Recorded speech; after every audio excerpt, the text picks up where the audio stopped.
అందరికీ నమస్కారం అండి. నా పేరు సుజాత్. సాక్షి యజమాని అయినటువంటి భారతిరెడ్డి గారికి ఒక చిన్న సలహా చెప్పదలుచుకున్నాను అనమాట. ఇది వైఎస్ఆర్సీపీ పార్టీకి సంబంధించినటువంటి సోషల్ మీడియా అకౌంట్లలో ఒకటైనటువంటి ట్విట్టర్లో ఉన్నటువంటి ఒక అఫీషియల్ అకౌంట్ అండి. ఈ ఖాతా నుంచి వైఎస్ఆర్సీపీ ఏం రాసుకొచ్చిందో మనం ఒకసారి చూద్దాం. ఇక్కడ ఏం చేశారంటే చిరుద్యోగి ఇంటికి 47,000 రూపాయల కరెంటు బిల్ అని చెప్పేసి రాశారు. ఇక్కడ సాక్షి పేపర్లో ఏం రాశారంటే సామాన్యుడి ఇంటికి విద్యుత్ షాక్, ఈ నెల 47,932 రూపాయలు కరెంటు బిల్లు వచ్చిందని చెప్పేసి సాక్షి పత్రికలో శ్రీమతి వైఎస్ భారతిరెడ్డి గారు రాసుకుంటూ వచ్చారనమాట. ఏమని రాశారంటే ప్రతి నెల 1000 లోపు కరెంటు బిల్లు వచ్చే ఓ సామాన్యుడి ఇంటికి విద్యుత్ అధికారులు షాక్ ఇచ్చారు. అవునా? ఇప్పుడు మీకు ఇస్తారండి షాక్. ఏకంగా 47,932 రూపాయలు బిల్లు వచ్చిందని ఆ బాధితుడు లబోదిబోమన్నాడు అని చెప్పేసి మేడం భారతిరెడ్డి గారు ఇలా చక్కగా వండేశారనమాట. ఇది చూసిన తర్వాత అయ్యో నిజమేనేమో, అంత షాక్ కొట్టిందేమో, అంత కరెంటు బిల్లు వచ్చిందేమో అని చెప్పేసి తొలుత కొంచెం గాబరపడ్డాను నేను. తర్వాత ఈ హెడ్డింగ్ చూశాను. ఓకే, ఇది సాక్షిలో కదా వచ్చింది. ఈ సాక్షి పేపర్ ఏంట్రా మనకు తెలుసు కదా, జగన్మోహన్ రెడ్డి గారి చేతి పత్రిక, అంటే కరపత్రిక అనమాట. ఈ కరపత్రికలో వచ్చేటటువంటి వార్తలకు ఉన్నటువంటి క్రెడిబిలిటీ ఎంత అనేది నాకు తెలుసు కాబట్టి నేను తర్వాత కొంచెం తేరుకొని నిజానిజాలు వెతికే పనిలో పడ్డాను అనమాట. ఇప్పుడు మీరు కూడా ఒకసారి నిజానిజాలు ఏంటనేది ఒకసారి తెలుసుకుందాం. సాక్షి పేపర్లో నిన్న రాసినటువంటి ఆ కరెంటు బిల్లుకు సంబంధించి ఇది ఒరిజినల్ బిల్ అనమాట.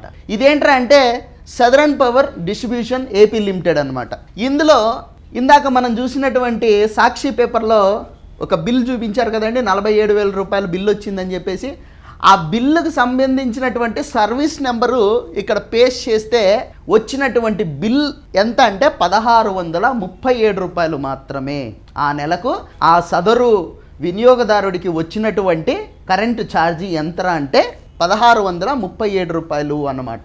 సో నేను భారతిరెడ్డి గారికి చెప్పేది ఏంటంటే, మేడం భారతిరెడ్డి గారు, మీరు నిజాలు రాస్తే తల 1000 వక్కలైపోయి చచ్చిపోతారు అనేటటువంటి ముని శాపం ఏదైనా మీకు కానీ, జగన్మోహన్ రెడ్డి గారికి కానీ, లేదంటే మీ సాక్షి టీవీలో కానీ పత్రికలో కానీ పనిచేసేటటువంటి ఎడిటర్లకు ఏమైనా ఆ శాపం ఉందా అండి?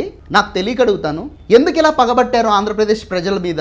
మీరు ఏదైనా ఒక అబద్ధం ప్రచారం చేయాలనుకున్నప్పుడు అది దొరకకుండా ట్రై చేయండి మేడం. మీలో మాకు నచ్చేటటువంటి ఒక మంచి క్వాలిటీ ఏంట్రా అంటే మీరు ఏం చేసినా కూడా వెంటనే దొరికిపోవడం మీ యొక్క వీక్నెస్ అన్నమాట. నిన్న పోస్ట్ చేసిన వెంటనే నిజం ఇక్కడ దొరికిపోయారు.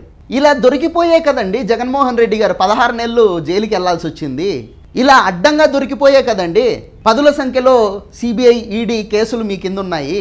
ఇలా అడ్డంగా దొరికిపోయే కదండి 11 సీట్లకు పరిమితం అయిపోయారు. సో నేను భారతిరెడ్డి గారికి కానీ లేదంటే జగన్మోహన్ రెడ్డి గారికి కానీ నేను చెప్పొచ్చేది ఏంటంటే, ఫైనల్గా మీరు ప్రచారం చేయదలుచుకున్నారు, కానీ ఆ ప్రచారం కొంచెం నమ్మదగే విధంగా ఉండేటట్లు చూసుకోండి. మీరు అబద్ధాలు ప్రచారం చేయాలనుకుంటున్నప్పుడు ఈజీగా దొరికిపోకుండా ట్రై చేయండి. ఏదైనా ఒక వార్త రాస్తే భారతిరెడ్డి గారు ఒక 10 మంది నమ్మేటట్లు ఉండాలి, కానీ 100 మంది నవ్వుకునేటట్లు, 1000 మంది మొహం మీద ఉమ్మేటట్లు ఉండకూడదండి. సో నేను ఇది చెప్పొచ్చింది అందుకేనమాట. సో మీరు ఏదైనా రాయండి, అబద్ధం ప్రచారం చేయాలనుకున్నప్పుడు చేయండి, కానీ వెంటనే దొరికిపోకుండా జాగ్రత్త పడండి. Thank you.